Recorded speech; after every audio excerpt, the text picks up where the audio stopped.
Agora o senhor não tem autoridade para estar me confrontando não, quando o senhor me chama de corrupto, publicamente? Pastor, Doutor, já está mediando aí. eu lhe peço moderação.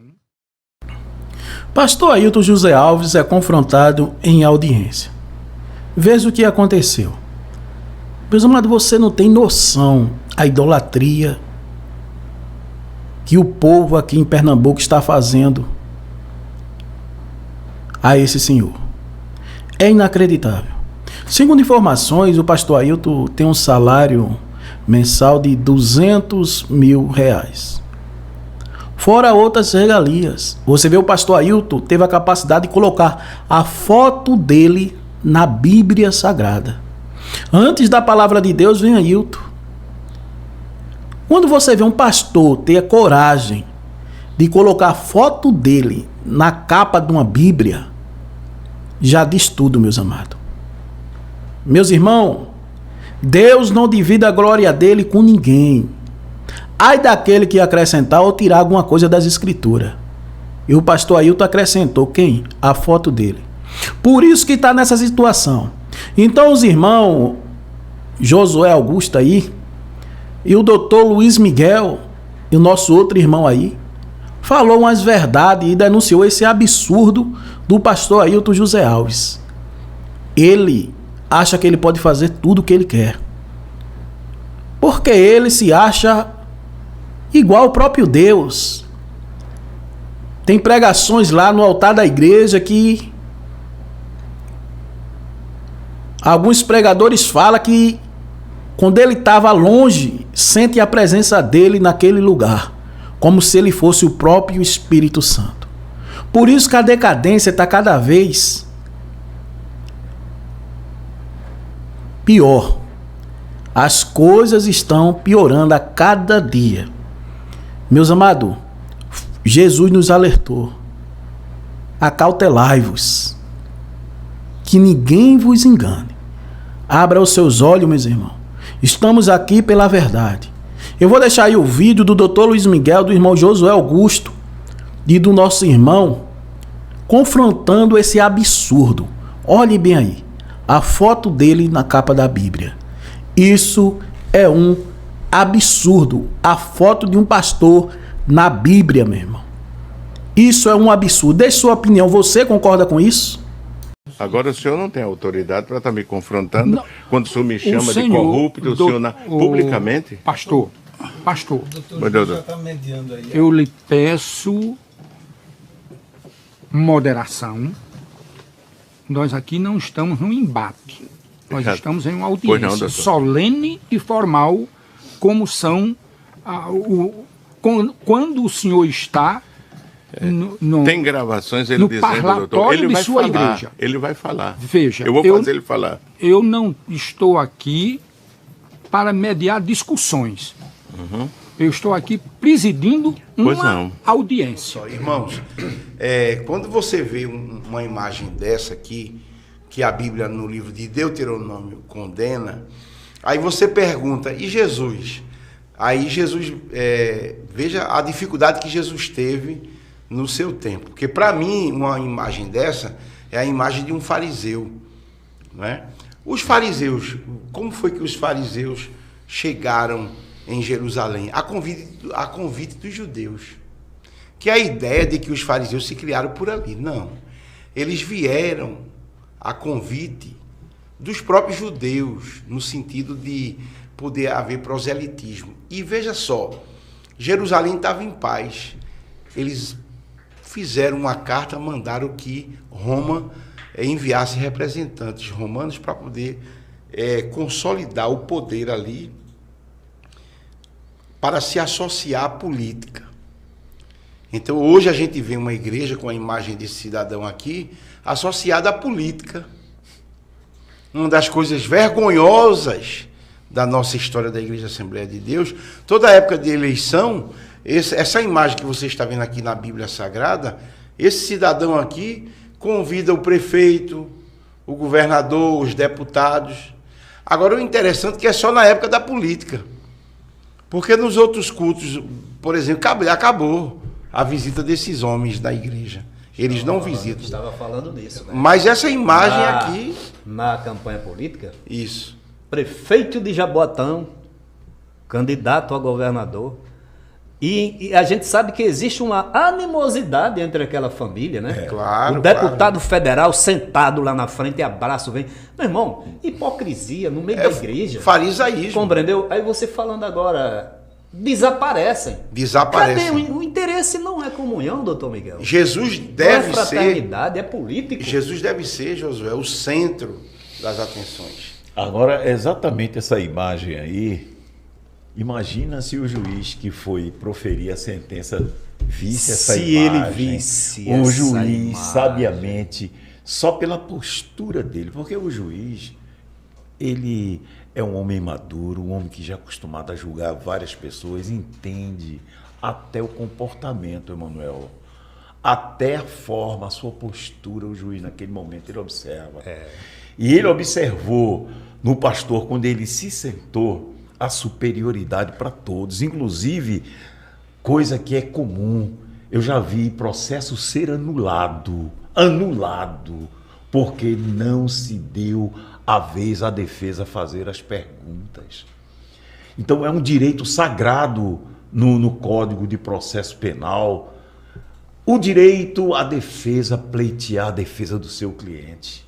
Isso é um direito sagrado, chama-se o amplo direito de defesa e do contraditório. Só que ele, na prepotência dele, quando eu me dirigi a vós como advogado, fazendo a defesa de Sivaldo e Giovanni, ele se recusou a me responder, disse que eu não tinha condições morais para lhe indagar.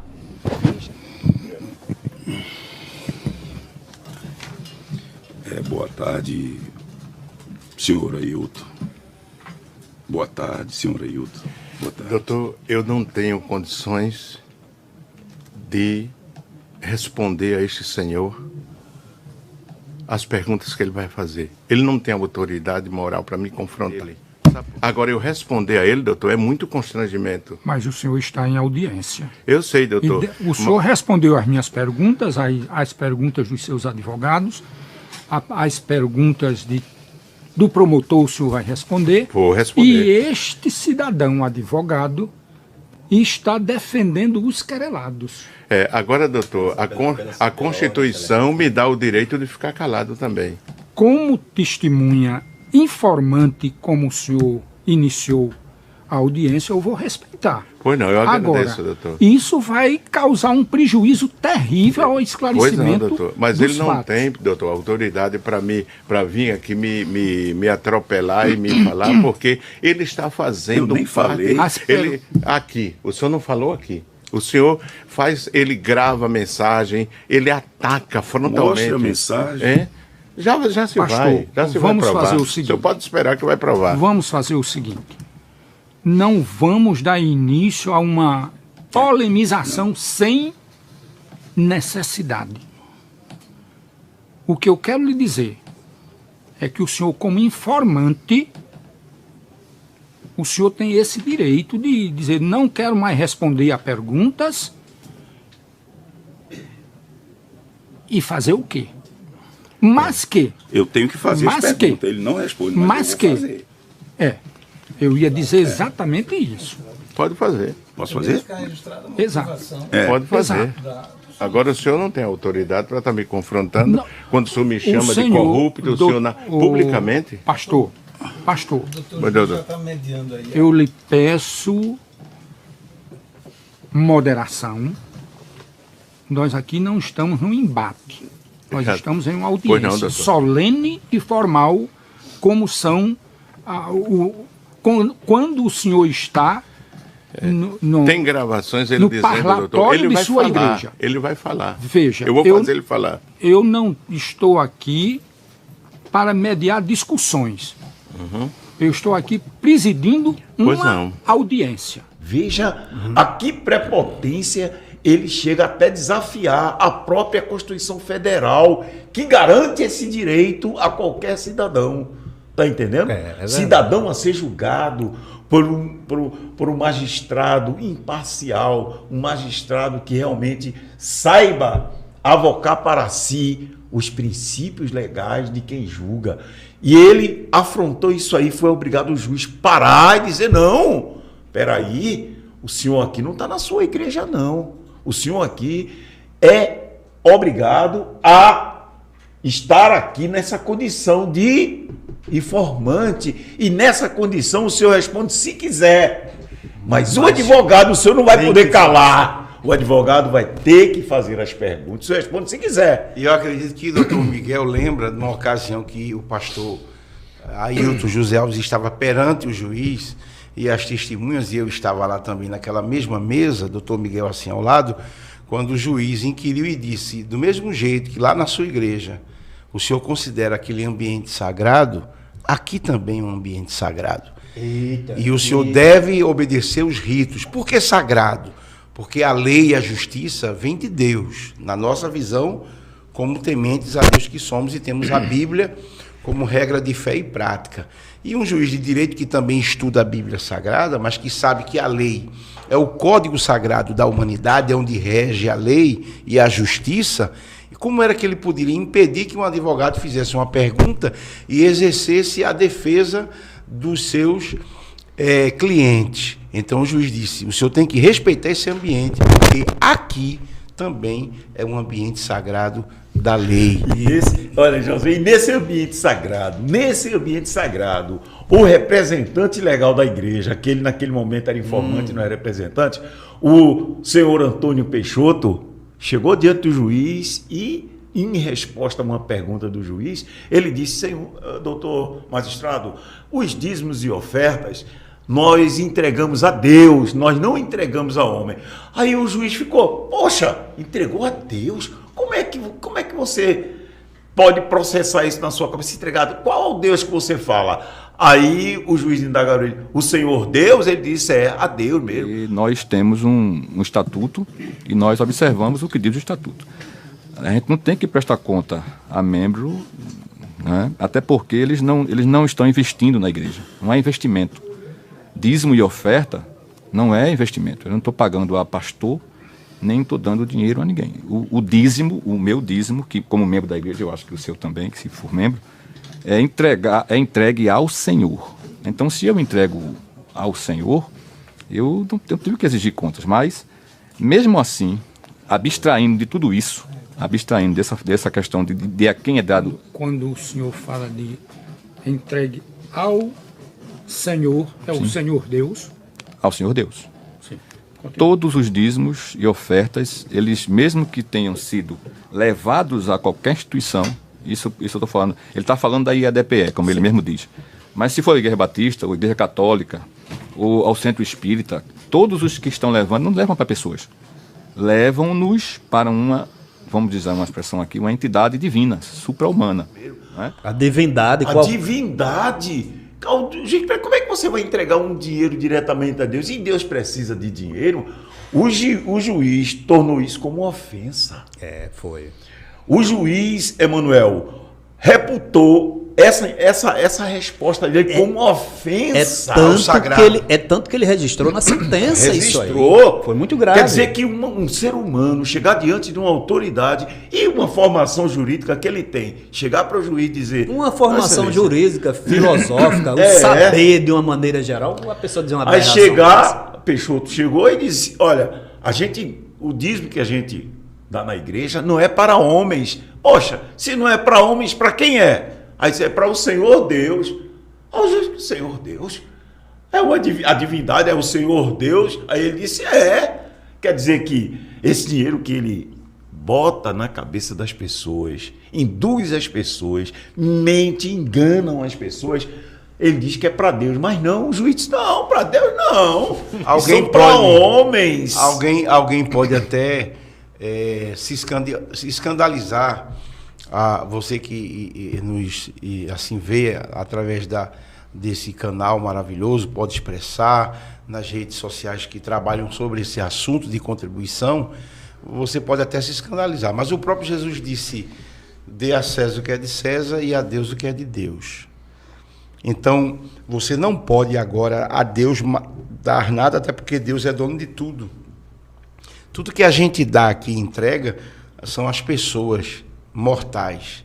E as pessoas pegam esse valor que você entrega e transformam esse valor em pão. Trazei todos os dízimos à casa do tesouro para que haja mantimento. Mantimento. Então você não pode entregar o dinheiro para Deus. O dinheiro é consagrado para a obra de Deus e não a Deus, porque Deus não precisa de nada.